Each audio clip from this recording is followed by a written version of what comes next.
کریم صلی اللہ علیہ وسلم فرماتے ہیں کہ نکاح کرنا یہ میری سنت ہے. اب جو نانو نفقہ و سکنا اس کے علاوہ جو عورت کی خواہش کے قابل ہو، اگر یہ تمام چیزیں اس کے اندر موجود ہے تو اس مرد کے اوپر لازم ہے، ضروری ہے کہ وہ نکاح کرے. اگر یہ تمام چیز موجود ہونے کے باوجود اگر وہ نکاح نہیں کر رہا ہے، یعنی نانو نفقہ بھی موجود ہے. نان کا مطلب ہوتا ہے کہ بھائی لڑکی کو روٹی پانی کھلا سکتا ہے یا نہیں، روٹی وغیرہ دے سکتا ہے یا نہیں. نفقہ کا مطلب یہ ہوتا ہے کہ بھائی لڑکی کا یہ خرچہ پورا کر سکتا ہے یا نہیں، لڑکی کو جو چیزیں ضروری ہے کیا ان کو مہیا کر سکتا ہے یا نہیں، لڑکی کو سامان کی ضرورت پڑے، کپڑے کی ضرورت پڑے یا شاپنگ وغیرہ کی ضرورت پڑے کہ یہ کروا سکتا ہے یا نہیں. تو اس کا مطلب ہوتا ہے نفقہ. اور سکنا کا مطلب یہ ہوتا ہے کیا یہ لڑکا یا یہ شخص کیا یہ رہنے کے لیے لڑکی کو گھر دے سکتا ہے یا نہیں، کیا جگہ دے سکتا ہے یا نہیں، کیا لڑکی کے سر پر چھت مہیا کروا سکتا ہے یا نہیں. اسی لیے بولتے ہیں نان و نفقہ و سکنا. اسی لیے نکاح میں بولا جاتا ہے نا، آپ لوگ مطلب نہیں سمجھتے، آپ لوگ قاضی صاحب پڑھا رہے ہیں، مطلب بھی بہت ضروری ہوتی ہے. اسی وجہ سے بولتے ہیں بھائی یہ تمام چیزیں موجود ہیں، اب تم نکاح قبول کر رہے ہو کہ نہیں یہ بتاؤ پہلے. اب جب دولہا کہتے ہیں ہاں بھائی میں یہ تمام چیزیں مہیا کروا سکتا ہوں تو وہ لوگ قبول کر لو، بھائی قبول ہے. لیکن اگر یہ تمام چیزیں مہیا اگر وہ نہیں کروا سکتا ہے، اور دوسری چیز یہ کہ خاص طور سے وہ عورت کے معاملات کو بھی اچھی طریقے سے سمجھ سکے، اگر وہ اس پہ قدرت رکھتا ہے تو نکاح کرے. اگر وہ اس چیز پہ قدرت نہیں رکھتا ہے تو پھر یہ ہے آقا کریم صلی اللہ علیہ وسلم فرماتے ہیں کہ پھر وہ روزہ رکھے، وہ روزہ رکھے. صحیح مسلم شریف کی یہ روایت ہے. اس کے علاوہ اگر یہ تمام چیزیں موجود ہیں، یعنی اگر یہ تمام چیزیں موجود ہونے کے باوجود اگر وہ نکاح کر لیتا ہے تو ہمارے اور آپ کے آقا صلی اللہ علیہ وسلم ارشاد فرماتے ہیں کہ یہ شخص اپنی شرمگاہ کی بھی حفاظت کر سکے گا.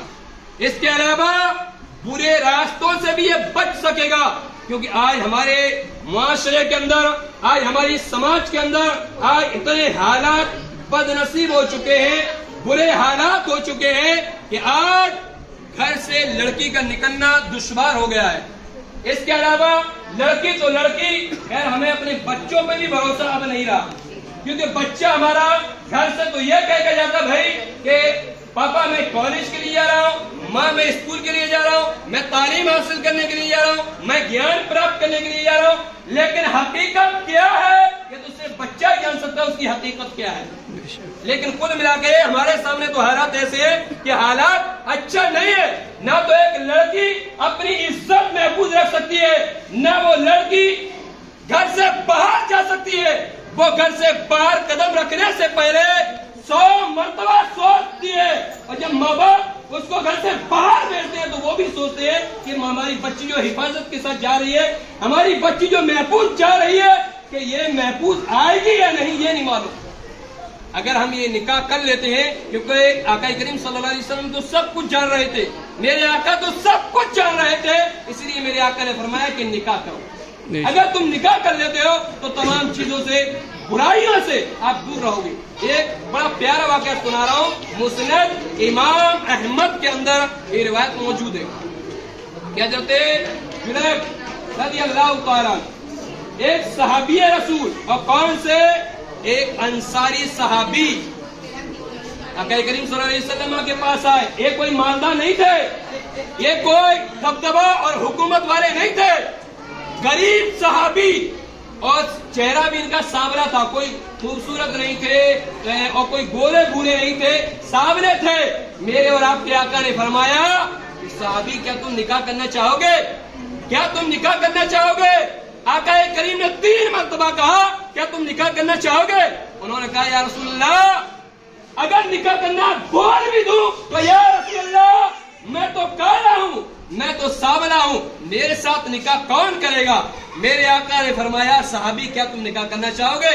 بولے یا رسول اللہ اگر آپ کی اجازت. میرے آقا نے فرمایا کہ فلاں انصاری کے گھر جاؤ اور ان سے پہنا کہ ہمارے اور آپ کے آقا نے تمہیں سلام کہا ہے، اور سلام کے ساتھ یہ بھی کہا ہے کہ اپنی بیٹی کا ہاتھ میرے ہاتھوں میں دے دے۔ وہ صحابی گئے، جاتے ہیں انصاری کے پاس، کہتے ہیں پہلے تو یہ تحفہ قبول فرمائیں کہ ہمارے اور آپ کے آقا صلی اللہ علیہ وسلم نے آپ کو سلام کروایا۔ جب انہوں نے کہا کہ حضور نے ہمیں سلام کروایا تو بڑی خوشی ہوئی، بہت زیادہ خوش ہوئے۔ پھر انہوں نے کہا کہ ایک پیغام اللہ کے نبی نے اور بھی دیا ہے، اور وہ پیغام یہ ہے کہ آپ اپنی بیٹی کا نکاح مجھ سے کر دیں۔ انہوں نے کہا اگر ایسا معاملہ ہے تو میں اپنی بیوی سے پوچھ کے آتا ہوں۔ اور جب گھر کے اندر جاتے ہیں تو بیوی نے کہا نہیں نہیں نہیں، یہ بات ہم آپ کی نہیں مان سکتے، یہ بات ہم آپ کی نہیں مان سکتے۔ ارے بھائی اس کے ساتھ نکاح کیسے کر دیں جو کالا ہے، جو سانولا ہے، اس کے ساتھ نکاح کیسے کر سکتے ہیں ہم؟ اس کے ساتھ کیسے کر دیں؟ اللہ اکبر کبیرہ۔ تاریخ یہ کہتی ہے، اتہاس یہ بتاتا ہے کہ جب انہوں نے اتنا کہا ہے تو ان کی جو بچی تھی وہ سن رہی تھی پورا میٹر، اور سننے کے بعد جب یہ دیکھا کہ وہ سب جا رہا ہے جسے رسول اللہ نے بھیجا ہے تو کہتی ہے رک جاؤ، میرے اماں، میرے باپ، میرے والدین، تم نے تو اپنا فیصلہ سنا دیا، کیا تم نے میرا فیصلہ سنا ہے کہ نہیں؟ جبکہ تم دونوں منع کر رہے ہو، لیکن میرا فیصلہ یہ ہے کہ اگر اللہ کے نبی نے بھیجا ہے تو کچھ سوچ اور سمجھ کر بھیجا ہے، یہ رشتہ مجھے منظور ہے تو تمہیں بھی یہ رشتہ منظور ہونا چاہیے۔ اللہ اکبر کبیرہ۔ اس سے ہم نے کیا سیکھا کہ رسول اللہ صلی اللہ علیہ وسلم کی کتنی محبت ہوگی اس لڑکی کے کہ اللہ کے نبی صلی اللہ علیہ وسلم کا فیصلہ سنتا ہے، اس نے یہ کہہ دیا کہ ہاں اگر رسول اللہ صلی اللہ علیہ وسلم راضی ہے تو میں اس رشتے کے لیے ہاں کرتی ہوں، کیونکہ وہ جانتی ہے کہ اگر اللہ کے نبی نے میرا رشتہ کروایا ہے تو یہ سمجھ لیے یہ میری زندگی کے لیے بہت ہی بہتر رہے گا۔ اسی لیے ہم رشتہ ہونے سے پہلے رشتہ تلاش کرتے ہیں۔ جب رشتہ لڑکا ہوتا ہے یا لڑکی تو پہلے دیکھتے ہیں لڑکے کے حالات کیسے ہیں، پھر دیکھتے ہیں لڑکی کے حالات کیسے ہے نا، اور جب اچھا رشتہ مل جاتا ہے تو رشتہ طے کر دیتے ہیں۔ اور دوسری ایک بہت پیاری روایت آپ کے سامنے پیش کر رہا ہوں، اسے بڑے غور سے دیکھیں۔ جب یہاں سے دلہن جائے تو اس کو دروازے پر روک لو۔ یہ آپ سن لیجیے گا، یہ روایت آپ لوگوں نے شاید سنی نہیں ہوگی۔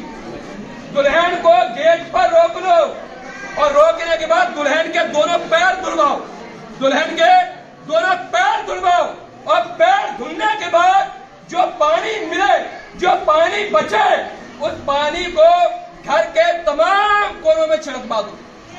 گھر کے تمام کونوں میں، کس جو دلہن بن کے جا رہی ہے اس لڑکی کے پیر دھلواؤ دروازے پہ، اس پانی کو گھر کے اندر چھڑکوا دو۔ اللہ قسم اگر اس لڑکی کا اس پانی پاؤں کا اگر دھوبن گھر کے اندر چھڑک گیا تو جب تک وہ گھر باقی رہے گا اللہ کی رحمت اس گھر پر نازل ہوتی رہیں گی، رسول اللہ کی عنایتیں نازل ہوتی رہیں گی، اور وہ گھر ہمیشہ کے لیے شیطان، طوفان، آلا بلا سے محفوظ ہوتا رہے گا، اور اللہ کی جانب سے اس گھر میں رزق بھی اترتا رہے گا۔ اللہ کی بارگاہ میں دعا ہے کہ رب تعالیٰ ہم تمام لوگوں کو ان باتوں پر عمل کرنے کی توفیق عطا فرمائے۔ دعا کے لیے ہاتھ اٹھا رہے ہیں آپ لوگ۔ بسم اللہ الرحمن الرحیم، صلی اللہ علیہ نبی المی وآلہ صلی اللہ تعالی علیہ وسلم، صلاۃ والسلام علیہ حبیبی یا رسول اللہ صلی اللہ تعالی علیہ وسلم۔ پروردگار عالم مالک مولا، شریعت مطہرہ کے مطابق یہاں نکاح پڑھایا گیا ہے، میرے مولا اس نکاح کو اپنی بارگاہ میں قبول عطا فرما۔ آمین۔ میرے مولا دولہا اور دلہن کے درمیان محبت عطا فرما۔ رب العالمین دولہا اور دلہن کے درمیان وہ محبت عطا فرما جو حضرت آدم اور حضرت حوا کے درمیان رہی۔ رب العالمین دولہا اور دلہن کے درمیان وہ محبت عطا فرما جو حضرت ابراہیم اور حضرت حاجرہ کے درمیان رہی۔ رب العالمین دولہا اور دلہن کے درمیان وہ محبت عطا فرما جو نبی کریم صلی اللہ علیہ وسلم حضرت عائشہ صدیقہ کے درمیان رہی۔